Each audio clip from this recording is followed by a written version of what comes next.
নমস্কার। আমরা একটা বিধানসভা নির্বাচনের সামনে দাঁড়িয়ে প্রায় ৩.৫ দশক বাংলার রাজনীতি নিয়ন্ত্রণ করত সিপিআইএম, কিন্তু ক্ষমতা থেকে সরে যাওয়ার পর ১.৫ দশকের মতো সময় গেছে। এর মধ্যেই মূল স্ট্রিম পলিটিক্স বা পলিটিক্যাল ডিসকাশনে কি অনেকটাই গৌণ হয়ে গিয়েছে সিপিআইএম, আলোচনায় আসে না। সামনে একটা এত বড় নির্বাচন, সমস্ত দল নির্বাচনী প্রস্তুতি নিচ্ছে, অথচ সিপিআইএম এর নির্বাচনী প্রস্তুতি নিয়ে সেরকম আলোচনা নেই সাধারণ মানুষের মধ্যে। আমি এসেছি বিশিষ্ট সিপিআইএম নেতা, এক সময় প্রায় ১.৫ দশক দাপুটে বিধায়ক বালিগঞ্জ বিধানসভা কেন্দ্রের বিধানসভায় বামফ্রন্টের এক সময়ের মুখ্য সচেতক রবীন দেবের কাছে।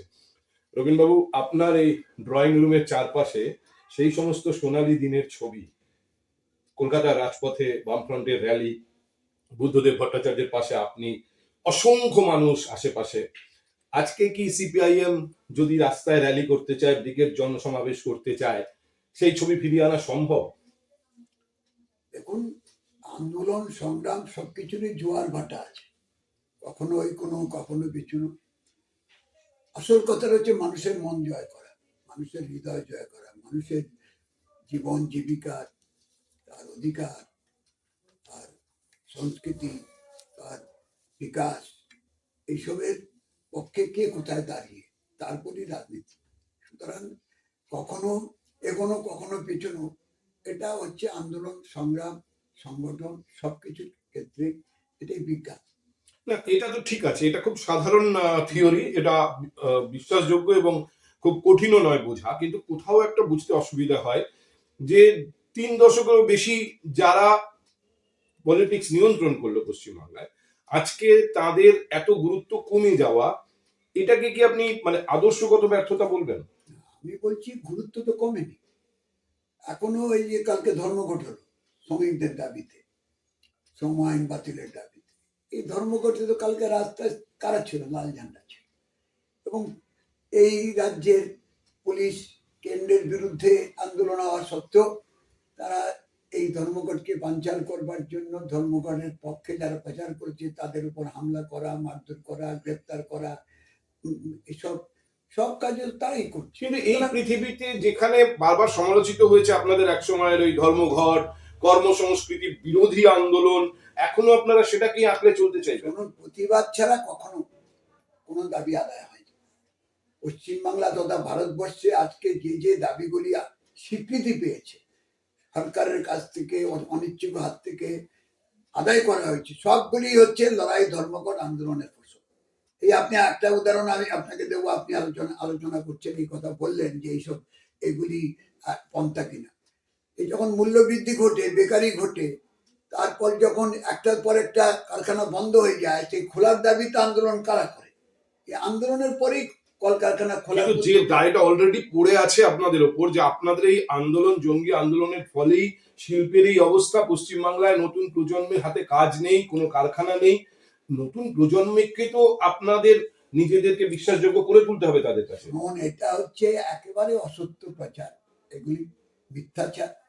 কারণ বারবার আন্তর্জাতিক সমীক্ষা, আমাদের দেশের অর্থনীতিবিদদের সমীক্ষা, সরকারি সমীক্ষা এটা বারবার বলেছে কলকারখানা বন্ধ হচ্ছে লে অফ লকআউটের ক্ষেত্রে, সরকারের ভ্রান্ত নীতির ফলে, আন্দোলন সংগ্রামের ফলে কলকারখানা বন্ধ হয়েছে তার সংখ্যা নগণ্য। এটা বারবার প্রমাণিত হয়েছে, তথ্য দিয়ে বলা হয়েছে। আমাদের রাজ্যের কথা আমি বলতে পারি, কোন কারখানা বন্ধ হয়েছে আন্দোলনের ফলে? বরং উল্টোটা হচ্ছে যে সরকারি নীতি এবং বিরোধীদের অবিমিশ্রকারিতার ফলে অনেক কল কারখানা এবং সম্ভাব্য যা তৈরি হচ্ছিল, যেটা আপনি বললেন ৩৫ বছরে ৩৪ বছরে বামফ্রন্টের আমলে শিল্পের যে বিকাশ ঘটেছিল, যেভাবে বিনিয়োগ হয়েছিল, গ্রামের অর্থনীতি, যেটা শিল্প করতে গেলে যে 3টে জিনিস দরকার, ল্যান্ড, লেবার, ক্যাপিটাল, অর্গানাইজেশন, তার সাথে হচ্ছে বাজার, মার্কেট সবচেয়ে মূল্যবান। এই মার্কেটটা তৈরি হয়েছিল বামফ্রন্ট, ২৮,০০০ কোটি টাকার মার্কেট, আভ্যন্তরীণ মার্কেট তৈরি হয়েছিল, ফলে শিল্প বিনিয়োগকারীরা এখানে এসেছিল।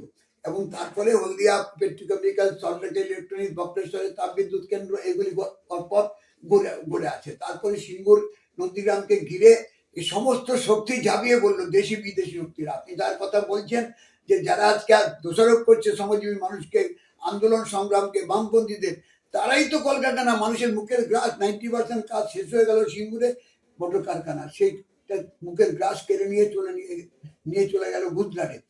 ফলে এই প্রশ্নগুলি সম্পর্কে মানুষের মনে বিভ্রান্তি ছড়ানো হচ্ছে, বিভ্রান্তিমূলক কথা। কিন্তু বাস্তবতা হচ্ছে এই যে আন্দোলন সংগ্রামের পথ বেই, যেমন আপনাকে বলছি, আপনি যেটা আমাদের দেশের সংবিধানে লেখা ছিল 50 সালে বি.আর. আম্বেদকর অন্তর্ভুক্ত করেছিলেন 45 নম্বর ধারায় নির্দেশাত্মক নীতিতে, যে 14 বছর পর্যন্ত ছেলে মেয়েদের অবৈতনিক শিক্ষা চালু করতে হবে 10 বছরের মধ্যে। 50 থেকে 60, 50 থেকে 60 তো হয়নি, 70 হয়নি, 75 হয়নি, 77 হয়নি। আন্দোলন সংগ্রামের শীর্ষে যখন বামফ্রন্ট সরকার প্রতিষ্ঠা হলো, জ্যোতি বসু যখন মুখ্যমন্ত্রী হলেন, পার্থদে যখন শিক্ষামন্ত্রী হলেন, শম্ভুকর যখন উচ্চ শিক্ষামন্ত্রী হলেন, তখন এক ধাপে অষ্টম, দশম, দ্বাদশ শ্রেণী পর্যন্ত অবৈতনিক শিক্ষা চালু হয়। এবং যার ফলশ্রুতিতে আজকে যে পশ্চিমবাংলার শিক্ষার ক্ষেত্রে যার মাথা তুলে দাঁড়িয়েছে, যতটা দাঁড়িয়েছে, সবটা হচ্ছে আন্দোলন সংগ্রাম বামপন্থীদের অবদান। আমি একটা জিনিস আপনাকে বলি, আপনারা এখনো পর্যন্ত যে আদর্শকে পাথেয় করে যৌবন থেকে এই কমিউনিস্ট পার্টির সঙ্গে ছিলেন, সেই আদর্শ থেকে সরেনি, এটা আমি বুঝতে পারছি এবং এটাকে আমি শ্রদ্ধাও করি। কিন্তু দেখুন, মানুষকে বাদ দিয়ে তো রাজনীতি নয়। আগের 21-এর বিধানসভা নির্বাচনে সিপিআইএম এর একজন প্রার্থীও জিততে পারলেন না, বেশিরভাগ প্রার্থীর জামানত বাজেয়াপ্ত হয়ে গেল। মানুষের কাছে পৌঁছানোর দায়টাও তো রাজনৈতিক দলের। মানুষকে বাদ দিয়ে আপনি শুধু আদর্শ আঁকড়ে ধরে কতদিন এই রাজনীতি টিকে রাখবেন? মানুষকে বাদ দিয়ে হয়নি। আপনি একটু বললেন ব্রিগেডের সমাবেশ হতো, ব্রিগেডে তো সমাবেশ হয়েছে, শুধু যুবরা 7ই জানুয়ারি ব্রিগেডের সমাবেশ করে, ইনসাফ যাত্রা করে, কারা করে, যুব। শুনে এই কথাটা আপনি আমায় বলতে দিন, যে ভোট ব্যাংকের প্রতিফলিত হচ্ছে না কেন? এখানেই তো প্রশ্ন। আজকে দেখুন, বাংলাদেশের নির্বাচন হলো, ফলাফল ঘোষণা হচ্ছে, কাউন্টিং চলছে, হ্যাঁ, একদল জিতছে, একদল হারছে, কিন্তু কি ওই দেশেরই মানুষ কি বলছে, ওই দেশের সংবাদ মাধ্যম কি বলছে? এটা ভোট হয়েছে, প্রকৃত ভোটাররা ভোট দিতে পেরেছে? কিভাবে রাতারাতি যখন 6 জনের বেশি ভোটার নেই, কি করে ওই কেন্দ্রে 300, 400, 500 ভোট কাস্ট হয়েছে হিসাব দেয়? লাইনে গিয়ে দেখছে 6 জন আছে, কিন্তু যখন হিসাব দিচ্ছে ইলেকশন কমিশন, তখন বলছে 675টা। আপনি কি বলতে আমি চাইছেন? আপনাকে বলছি, ভোট দিতে পারলে, এই রাজ্যের মানুষ যদি সত্যিকার ভোট দিতে পারে, তাহলে সিপিআইএম অনেক আসন পাবে। অবশ্যই, অবশ্যই আপনাকে এটা চ্যালেঞ্জ করে বলছি। আপনি এটা দেখুন, মানুষের অধিকারে কে আজকে মূল্যবৃদ্ধির বিরুদ্ধে, বেকারির বিরুদ্ধে, কৃষকের ফসলের ন্যায্য দামের বিরুদ্ধে, ছাত্রদের দাবি, শিক্ষার দাবি, কর্মচারীদের দাবি, সাধারণ মানুষের দাবি, মধ্যবিত্তর দাবি, ছোট ব্যবসায়ীদের দাবি, এগুলি নিয়ে আন্দোলন করে কারা প্রতিষ্ঠা করছে? এই যে নিয়োগে দুর্নীতির বিরুদ্ধে কারা আন্দোলন করছে? এই যে এই অধিকারের উপর আক্রমণ হলো, যেভাবে অভয়াকাণ্ড ঘটলো, এই 9 তারিখ আবার এই এত বছর ধরে চলছে, এগুলি যে চামা দিচ্ছে, এর বিরুদ্ধে কারা আন্দোলন করছে? আপনি বলতে চাইছেন লক্ষ লক্ষ, আপনি একটা ভাবুন, 21 সালে সিপিআইএম আসন পায়নি কারণ মানুষ ভোট দিতে পারেনি, সবটাই রিগিং। আমি সব জামানত বাজেয়াপ্ত হয়েছে সিপিএম এ। আপনি শুনুন, জামানত বাজেয়াপ্ত, শুনুন, এটা পরীক্ষার একদিন বলুন, সত্য একদিন প্রকাশ হবে। Truth will come out. 72 সালে আমরা শূন্য হয়েছিলাম, আপনার এটা জানার দরকার যে 72 সালে আমরা 14টা আসনে জিতেছিলাম। তারপর আমরা রিগিং বলে, প্রহসনের নির্বাচন বলে আমাদের 14 জন তারা বিধানসভায় যায়নি। এটা ইতিহাস, এটা দেখবেন। এইসব কোনোদিন কোনো রাজনৈতিক দলের কাছে যাবেন, তারা এইসব ভাবতেই পারবে না। কয়েক মাস মমতা ব্যানার্জি পশ্চিমবঙ্গ বিধানসভা বয়কট করেছিল, মানা নেবে না, কেউ মানেনি, ও পরে উইথড্র করেছে। আর আমরা হচ্ছি 5 বছর ধরে, দীনেশ মজুমদার থেকে রেজ্জাক মোল্লা পর্যন্ত তারা 14 জন নির্বাচিত হয়েছিল, কেউ বিধানসভায় যায়নি, কোনো মায়না নেয়নি, কোনো প্রস্তুতি নেয়নি। এবং 72 থেকে 77 পশ্চিমবঙ্গ 77 ফিরে এসেছিলেন। আবার এই পয়েন্টটা বুঝুন আপনি। 11 পাওয়ার থেকে চলে যাওয়ার পর আর তো ফেরার আমি কোনো সম্ভাবনাই দেখছি। এটাই তো বুঝবেন, পরিস্থিতির মধ্যে পরিবর্তন, যেটা আপনি বলেছেন। আমরা আগের সবকিছু আটকে রাখি না, আমরাও ঘটে যাওয়া ঘটনা প্রবাহ থেকে আমরাও শিক্ষা নিচ্ছি। আমরাও এই পরিস্থিতির মোকাবেলা করে, উদ্ভূত পরিস্থিতি মোকাবেলা করার জন্য কি কৌশল অবলম্বন করতে হয়, সেটা নিয়ে আমরাও চর্চা করছি এবং সেগুলি কিছুটা প্রয়োগও করছি। এটা খেয়াল রাখবেন, এক জায়গায় আটকে নেই। বিজ্ঞান, মার্কসবাদ, আমরা যে মতবাদে বিশ্বাস করি, যে আদর্শে বিশ্বাস করি, এটা হচ্ছে চলমান। এটা একটা লক্ষ্যে স্থির থেকে উদ্ভূত পরিস্থিতি মোকাবেলায় কতগুলি অবস্থান গ্রহণ করতে হয়। সিপিআইএম তার শিক্ষা নিয়ে নিজেকে বদলেছে, বদলে মোহাম্মদ সেলিম গিয়ে হুমায়ুন কবিরের সঙ্গে বৈঠক করছে। হুমায়ুন কবিরের সাথে বৈঠক করতে কি অসুবিধা হচ্ছে? মানুষের সাথে বৈঠক করতে গিয়ে এখানে চলছে, দিল্লিতে চলছে নরেন্দ্র মোদী বিজেপি RSS এর শাসন। ওরা অন্যদের কথাই বলতে দেয় না। বিরোধিতা করলেই বলে হয়তো রাহুল গান্ধী বিরোধিতা করছে, বিরোধী দলের নেতাই তো, নাম কি? Leader of the opposition. Opposition মানে কি? অপোজ করা, সাপোর্ট করা। তাহলে ওর প্রধানমন্ত্রী সমালোচনা করেছে বলে ওর মেম্বারশিপ খারিজ করার, একবার খারিজ করেছিল। লজ্জা হয় না? কান মারা গেল। তুই কেন্দ্র থেকে জিতে এলো, তারপরে আবার বলছে তার মেম্বারশিপ খারিজ করতে বলে প্রস্তাব আনছে। এখানেও তো একই ব্যবস্থা, বিরোধী কেউ থাকবে না। ওই শঙ্খ ঘোষ কবিতা লেগে গেছিল, বিরোধিতা করা যাবে না। তার জন্য কিভাবে বীরভূমে সব লাঠিসোঁটা নিয়ে নেমে পড়েছিল, সেই সব সম্পর্কে কবিতাও লেখা আছে। আমার কথা হচ্ছে পরিষ্কার, আমরা বামপন্থীরা চর্চা করছি মানুষের অধিকারের জন্য। হুমায়ুন কবির কংগ্রেস করেছে, আপত্তি নেই। কংগ্রেস থেকে তৃণমূলে গেছে, আপত্তি নেই। তৃণমূল থেকে বিজেপিতে গেছে, আপত্তি নেই। বিজেপি থেকে আবার তৃণমূলে এসে MLA হয়েছে, এখনো MLA। ও কোন সিম্বল নিয়ে MLA হয়েছে? আমার কথা রাজনীতি করছেন কিসের ভিত্তিতে? আমি বাবরি মসজিদ বানাবো, তার সঙ্গে গিয়ে সিপিএম কথা বলছে। আরে যদি মুখ্যমন্ত্রী যদি মন্দির বানাতে পারে, একজন রাজনীতি মসজিদ বানায়, তার কি হচ্ছে? কি হচ্ছে? মসজিদ বানায়, এবার বোঝা যাচ্ছে সরকারি টাকা দিয়ে ব্যবহার করছে কিনা। আমাদের দেশের সংবিধান আছে, সরকার আর ধর্ম একসাথে মিলে। মানে আপনি বলছেন যেহেতু মমতা বন্দ্যোপাধ্যায় মন্দির রাজনীতি করছে, তাই হুমায়ুন কবির মসজিদ রাজনীতি করলেও আপনাদের কাছে করতে পারে, আপনাদের কাছে তাকে মসজিদ গ্রহণযোগ্য। আমি যদি মন্দির কেউ তৈরি করে, হিন্দুরা মন্দির তৈরি করে, আমি তার বিরোধিতা করবো? আমাদের ধর্ম সম্পর্কে বক্তব্যটা কি? এটা আপনি আমার কথা শেষ করতে দিন, মাঝখানে ঢুকলে তো হবে না। ধর্ম সম্পর্কে যার যার চর্চা করবে, যার যার বিশ্বাস আছে, এটা হচ্ছে প্রাইভেট ব্যাপার, ব্যক্তিগত ব্যাপার, ছিনিয়ে পড়ুন। কিন্তু এটাকে রাজনীতির সাথে মেলালে, এটা রাষ্ট্রের সাথে মেলালে, তখন আমরা বিরোধী। এখানে আমরা সমালোচনা করছি। আমরা যার যার ধর্ম, মন্দিরে যাবে, মসজিদে যাবে, গির্জা যাবে, গুরুদ্বারে যাবে, পুজো করবে, পার্বণ করবে, নামাজ পড়বে, কোনো বিরোধিতা নেই। না, এই প্রশ্ন আমি করছি। আপনি প্রশ্ন তাই করছেন। একজন রাজনীতিবিদ হিসেবে সিপিআইএম মনে করছে হুমায়ুন কবির গ্রহণযোগ্য। আমি গ্রহণযোগ্য কথা না, আমি গ্রহণযোগ্য না বর্জনযোগ্য, সেটা মানুষ বিচার করবে। আমাদের কাছে আপনি আলোচনা, একজন এসে বললো আমি আপনার সাথে কথা বলতে চাই, আমি বলবো আপনার সাথে কথা বলবো না, বেরিয়ে যান। পার্থ বন্দ্যোপাধ্যায় এলো আমার সাথে, আমি কি বলবো আপনি কি প্রশ্ন করবেন আমি জানি? তা আমি তো আপনার জিজ্ঞাসা করিনি। আপনি আসেন, প্রশ্ন করবেন, আমি উত্তর দেবো, যেটা ভালো লাগবে দেবো, যেটা ভালো লাগবে দেবো না। কিন্তু তেমনি হচ্ছে আপনি আমায় ডাকলেন, কথা বলতে চান, আমি কথা বলবো, বলে এবার বলছেন এই কথার ফল কি, কন্টেন্টটা কি, মর্মবস্তুটা কি, এটা দেখুন। মমতার সাথে কথা বললে মমতা বলছে তুমি ধর্মীয় ব্যবহার করে প্রদীপ চৌধুরী আর সেলিমকে পরাজিত করো, তা এমন একটা পন্থা বের করো যাতে ওদেরকে হারানো যায়, যাতে ওই গুজরাট থেকে এনে একটা প্লেয়ারকে দাঁড় করিয়ে জিতানো যায়। এটা তুমি পন্থা বের করো। ও তখন কবুল করে বলছে আমি অন্যায় করেছি। সেলিমের সাথে আলোচনার পর 29শে জানুয়ারি ওর বক্তব্য কি, ও যখন পাবলিক মিটিং করছে, করে দাঁড়িয়ে বলছেন যে দেখুন আমি যা করেছি মমতা ব্যানার্জির নির্দেশে করেছি, ওদেরকে এবং সেলিমকে হারাবার জন্য ধর্মীয় হিন্দুদের মনে আঘাত এনেছি, আমি ক্ষমা চাইছি। এটা পজিটিভ না নেগেটিভ? হুমায়ুন কবির পাবলিকলি এটা বলেছেন, ওনার সভা মঞ্চ থেকে বলেছেন, আমি শুনেছি। তো শুনেছি। তাহলে এটা এই যে সেলিমের সাথে আলোচনার পর এই যে পরিবর্তনটা, এক সেকেন্ডের জন্য মানুষের মনে যদি একটা দাগ কাটে, ভালো প্রতিক্রিয়া হয়, বা একজন যদি অপরাধ করে নিয়ে ক্ষমা চায়, পাবলিকলি হাত জোর করে ক্ষমা চাই যে আমি আর কোনোদিন করবো না, এই জিনিস করেছি, এটা এটা যে সেলিম আর হুমায়ুনের সাথে আলোচনা, কি অসুবিধা? আমি আপনাকে বলি, আপনি আলোচনা করছেন পার্থ বন্দ্যোপাধ্যায়, আপনি ভালো জানেন যে পশ্চিমবাংলায় হুমায়ুন কিন্তু আরো অনেক। পশ্চিমবাংলার রাজনীতিতে হুমায়ুন কবির, জাহাঙ্গীর কবির নাম শুনেছেন তো? জাহাঙ্গীর কবির মন্ত্রী ছিল, হুমায়ুন কবিরের ভাই, যুক্তমন সরকার, আপনার মনে রাখা দরকার, আপনারা অনেকে এসব জানেন না। তারপরে আরেকজন হুমায়ুন MP মন্ত্রী হয়েছিল, MLA মন্ত্রী হয়েছিল, ছিল পুলিশ অফিসার, হলো MLA দেবরা থেকে, তারপর হলো মন্ত্রী, তারপর সরিয়ে দিয়ে এখন MLA। তো হুমায়ুন কবির ওখানেও আছে, কোথায় আলোচনা করছেন কি করে হলো? বাবরি মসজিদ, আমি কথা কি বাবরি মসজিদ কি, বাবরি মসজিদকে যারা ভেঙেছে তাদেরকে এই রাজ্যে ডেকে এনেছে কি? বলুন। রাজনীতিতে যখন 92 সালে 6ই ডিসেম্বরের ঘটনার পর যারা গোটা দেশের সামনে একটা আসামি কাজ করে দাঁড় করালো, সেই শক্তিকে 96, 97, 98, 99 এই রাজ্যে প্রবেশ করার অধিকার দিল কে? কে ডেকে আনলো? কে তাদের সাথে অ্যালায়েন্স করলো, কে মন্ত্রিত্ব করলো, সেগুলি নিয়ে আলোচনা করুন।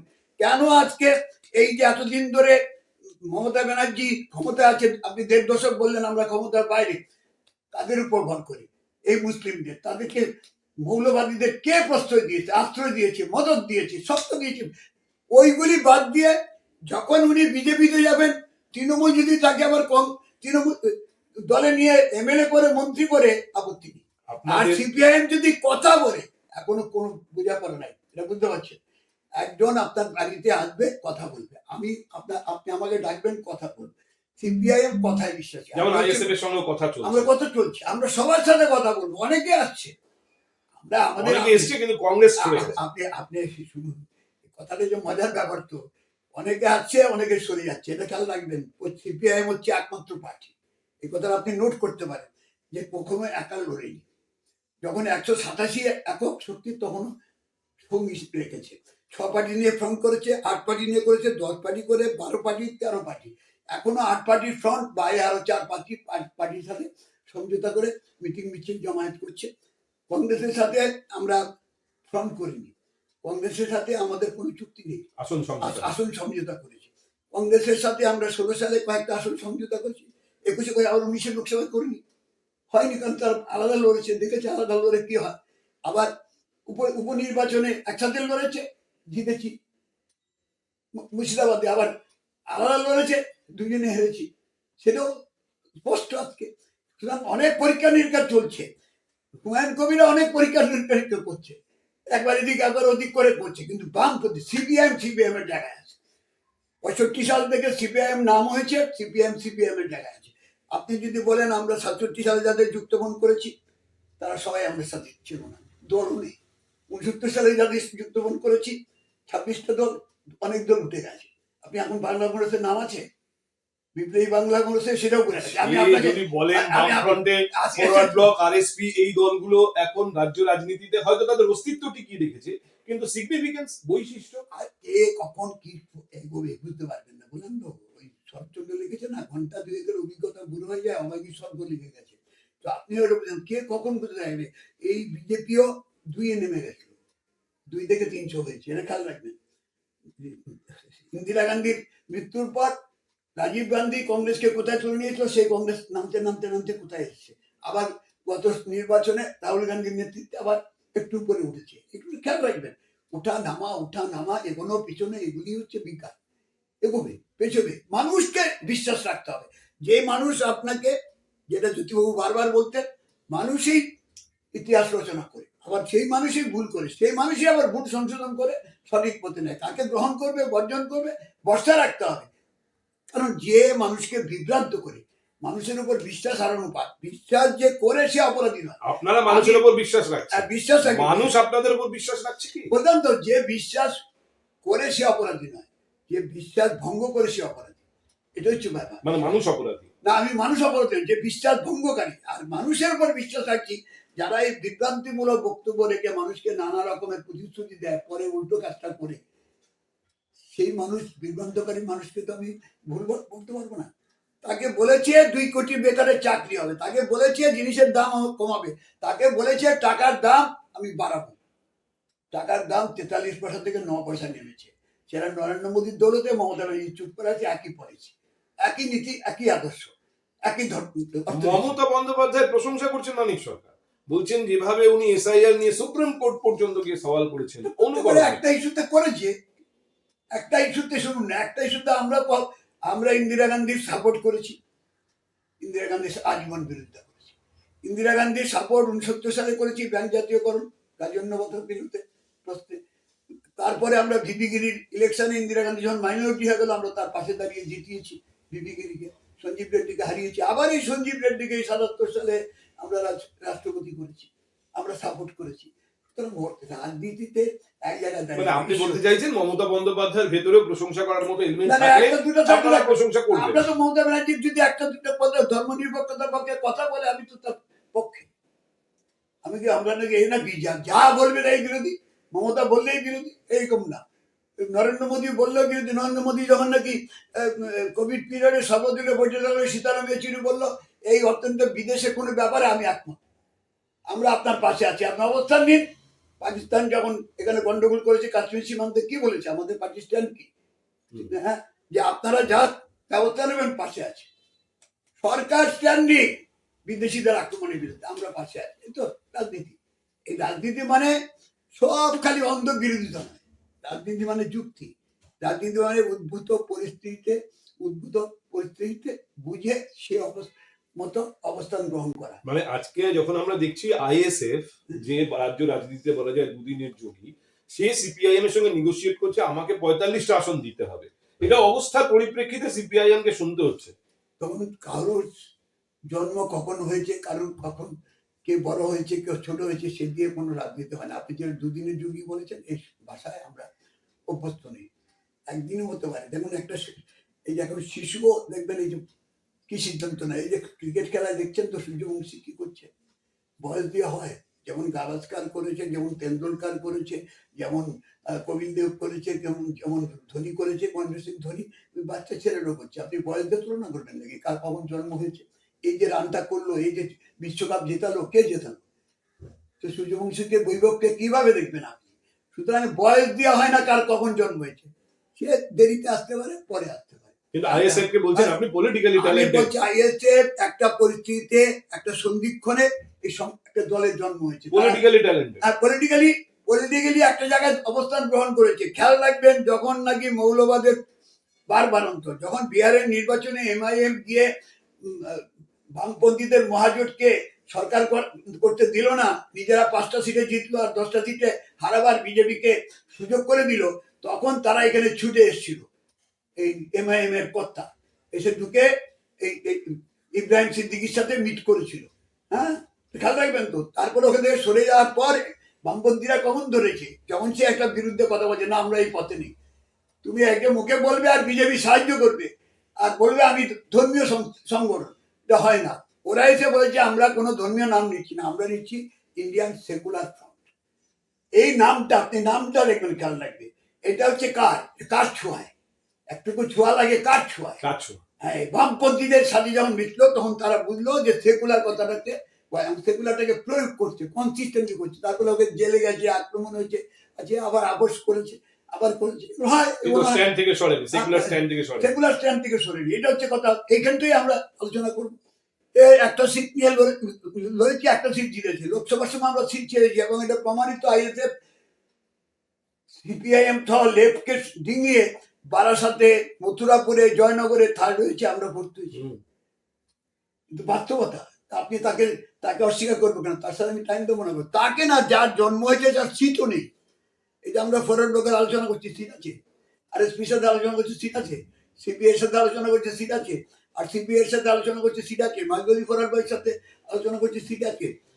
মানে আপনি একদিক থেকে ব্যাপারটা মেনে নিচ্ছেন যে বেশ কিছু আসনে এখন আইএসএফ এর ভোট আছে, যেখানে সিপিআইএম এর ভোট নেই। আমরা চাই, ভোটের থেকেও বড় কথা হচ্ছে মানুষ যদি পেছনে, তাদের পেছনে কিছু লোক থাকে, সেই লোকগুলিকে আমরা অসম্মান করতে পারি না। জনতা, এটা খেয়াল রাখবেন।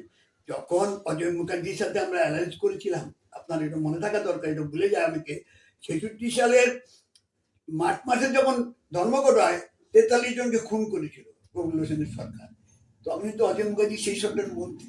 আর 66 সালের 12ই জুলাই, যখন 12ই জুলাই কমিটি গঠিত হলো আন্দোলন সংগ্রামের শীর্ষে, যখন দেখছি যে কংগ্রেস ধাক্কা খাচ্ছে, বেরোতে পারে, তখন তিনি বেরিয়ে এলেন। বেরিয়ে আসার পর তিনি, সুশীল দ্বারা, তারা যখন বেরিয়ে এসে বাংলা কংগ্রেস করলেন, সেই বাংলা কংগ্রেসকে আমরা স্বাগত জানি, তো আমাদের সাথে অ্যালায়েন্স করিনি নির্বাচনে। সিপিআই সাথে অ্যালায়েন্স করে লড়েছে একটা ফ্রন্টে। মানুষ রায় দিয়ে কংগ্রেসকে পরাজিত, 280-র মধ্যে 127-এ নামিয়েছে। সিপিআইএমকে 43টা আসনে জিতিয়েছে, ওদেরকে 35টা আসনে জিতিয়েছে। আমরা কংগ্রেসকে ক্ষমতার বাইরে রাখার জন্য এই অজয় মুখার্জি মুখ্যমন্ত্রী মেনে আমাদের থেকে কম সিট পেয়েছে, তাকে মুখ্যমন্ত্রী মেনে, সুশীল দ্বারাকে শিল্প বাণিজ্য মন্ত্রী মেনে, অন্য সব শক্তিকে নিয়ে। এবং আপনি জেনে রাখুন, পশ্চিমবাংলা, আপনি আজকে তো ওইসব প্রশ্ন করছেন, আপনি রাজনীতি হিসাবে, সাংবাদিক হিসাবে চর্চা করবেন যে 1967 সালে পশ্চিমবাংলার পঞ্চায়েত মন্ত্রী কে ছিল, নাম বলতে পারবেন না আপনি?